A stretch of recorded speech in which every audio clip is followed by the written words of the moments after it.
more about being a chaplain in the police department there in Canada. So we're talking about Toronto, right? Yes, Toronto. Well, you do amazing work. Going to Trinidad, so many years I've been to Trinidad, and I know you're popular, you're well known and well established for the work you do in Trinidad as well as in Florida. I had my beginning of Islamic path actually started in Trinidad with Hafiz Patel in a ijtima in Monroe Road. That's where I was inspired, and by Maulana Abdul Salam giving a speech. Currently in the prison system, there are several chaplains, both Christians and non-Christians. So I'm the Muslim chaplain for the last number of years, and that's where we help inmates reintegrate into society successfully. I support them with their religious accommodation. I support them with their counseling and Islamic education. So it's a very interesting path that I intersect with daily with people from all over the world, people of all backgrounds who are incarcerated. But Canada gives you a second chance. There's no death penalty in Canada, so everyone gets a chance to come out. So it's an important work to help the inmates reintegrate into society as safe.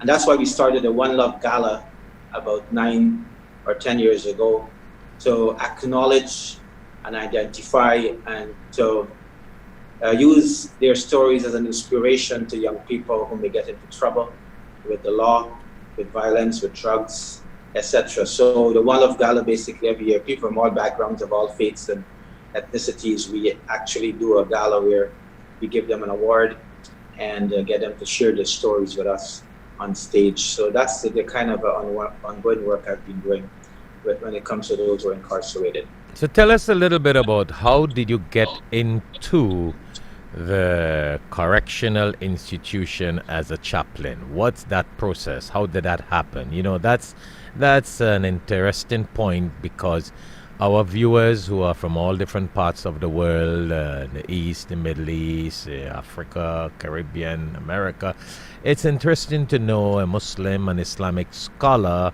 you know, getting involved in the correctional institution as a chaplain, which we don't have many of that in North America. We don't have many of that. You can check the few on your fingers. You see what I'm saying?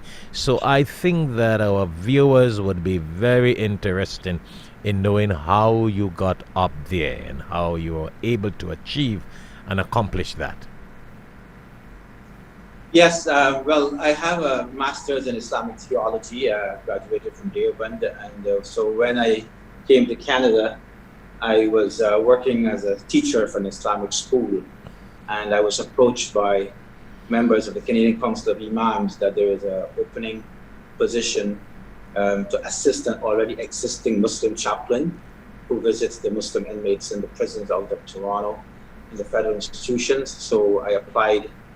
And when I got through with it, I had cold feet. I didn't want to go into the prison. So I took a bit of time to enter. My colleague, Yasin Breyer, he's the one who accompanied me and gave me the necessary training along with other chaplains. I remember Mr. Kierkegaard, who was a Christian chaplain then, and he encouraged me and pushed me towards this field.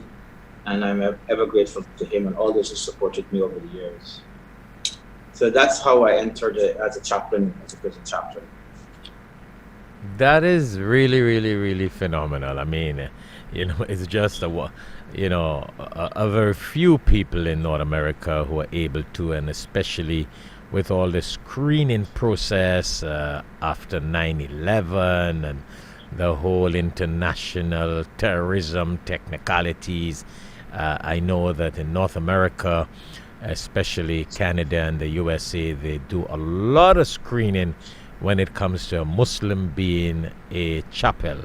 And Allah has definitely blessed you and chosen you to fulfill that responsibility. And I pray that Allah continues to keep you on that as you have been chosen to do. That's a very, very, very very powerful responsibility. Now let's hear about you Thank you. being a chaplain and in this where you are right now. Tell us about that now. And tell us the name and what it is all about and what you do here.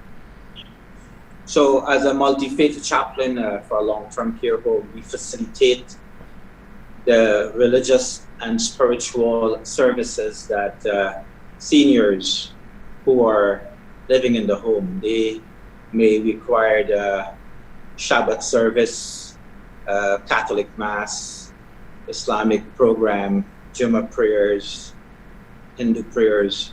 So that's as a spiritual care coordinator, that's what I do. As an example, today is Rosh Hashanah, and I had to help organize the Rosh Hashanah celebration for the Jewish residents. So it's a matter of journeying. Chaplaincy is journeying. In Arabic, we call it Sahbat, where the companions have been described as Sahaba because they had the companionship of the Holy Prophet Muhammad, and peace. So chaplaincy is about presence. It's a ministry of presence. It's a ministry of companionship. It's a ministry of journeying with that person. It's not proselytizing. It's not converting. It's not intervening with one religious thoughts and ideologies and culture, but allowing yourself to facilitate and help that person in their journey. Sometimes we have atheists who do not need a religious service.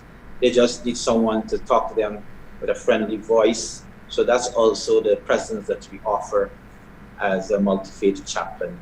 And that goes for any institution in the world where chaplains work.